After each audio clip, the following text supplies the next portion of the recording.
আলাইকুম। নাভারত যুব সমাজ ব্লাড ফাউন্ডেশন কর্তৃক আয়োজিত প্রতি বছরের ন্যায় এবারও আমরা কিছু পরিবারের মধ্যে ঈদের বাজার দিচ্ছি। ঈদের বাজারের মধ্যে থাকছে আমাদের হচ্ছে এক প্যাকেট সিমাই,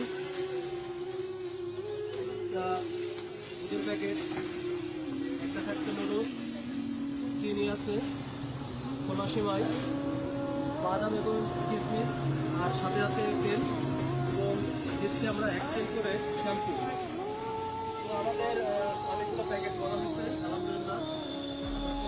এবারেও কিন্তু দিয়ে যাচ্ছে সবার মাঝে।